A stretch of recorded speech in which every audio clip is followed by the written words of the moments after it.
Are you a non-EU citizen and dreaming of owning property here in Germany, but are worried about legal restrictions or financing?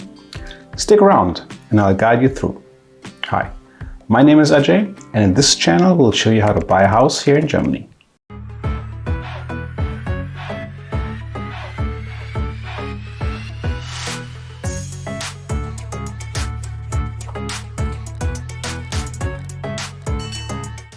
Today we're tackling a question I get daily at least 10 times. Can I, as a non-European national, buy a property here in Germany? Ajay, I'm an Indian. Ajay, I'm a US American. Ajay, I'm from Mexico. Can I buy a property here? I want to settle down. Spoiler alert, yes you can. But the process comes with a few extra steps and a couple of things to keep in mind. By the end of this video, you'll have a clear understanding of how to navigate the process, how to secure financing, and avoid common pitfalls. Let's dive in. Let's start with a big question. Can a non-European citizen buy property in Germany? The answer is a sounding yes. Here's the good news. Germany doesn't impose any legal restrictions on non-European citizens buying property here.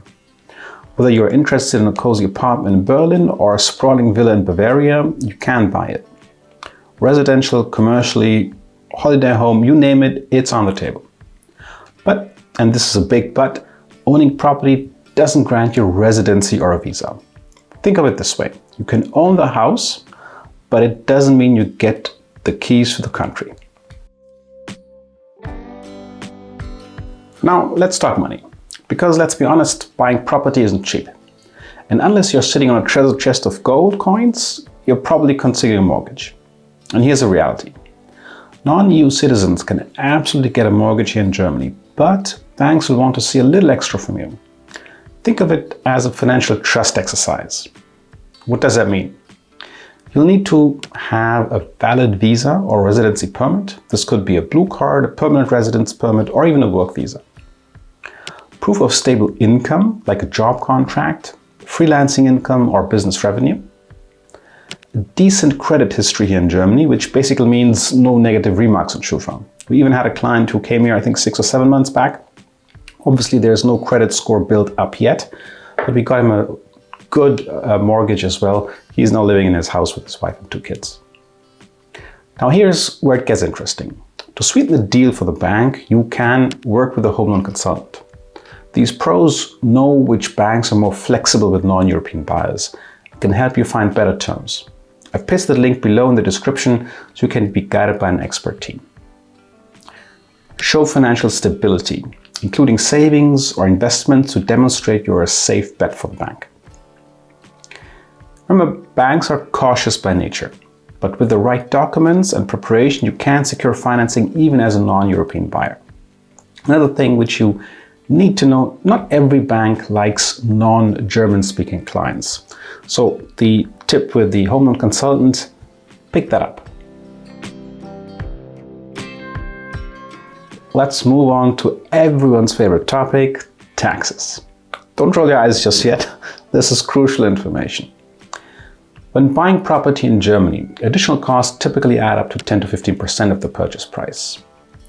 We'll have the land transfer tax, Grunderwerbsteuer, 3.5 to 6.5%, depending upon the region. If you're buying in Berlin, for example, it's 6%, and that's a chunk, so budget for it. Notary and land registrations, around 2%. This covers legal processing and registration, so this is something you cannot skip.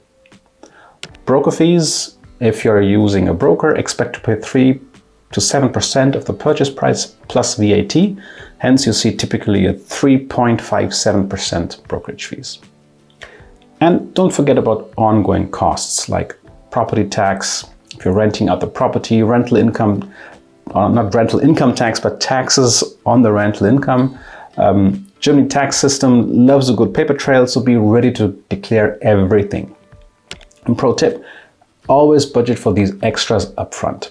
It's better to be pleasantly surprised than unpleasantly broke. So you bought a property now, congratulations. But what does this mean for residency? Unfortunately, owning property in Germany doesn't grant you the right to live here. Think of property ownership and residency as 2 separate tracks.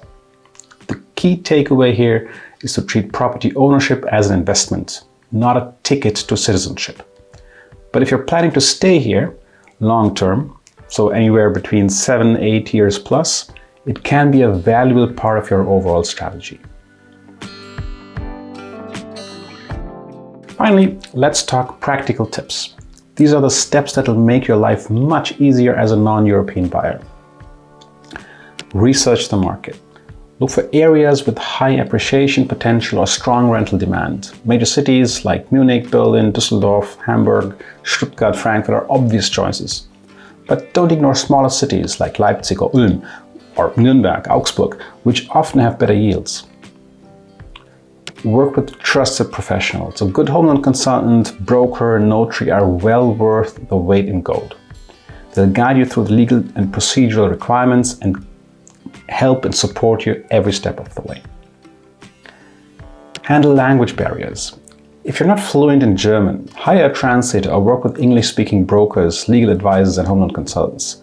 Trust me, you don't want to miss crucial details in the fine print. Plan for currency exchange. If your funds are in a foreign currency, watch out for exchange rates, fluctuations, and transfer fees, and rather send the money in a chunk at once now so that you know what you're working with. Be patient.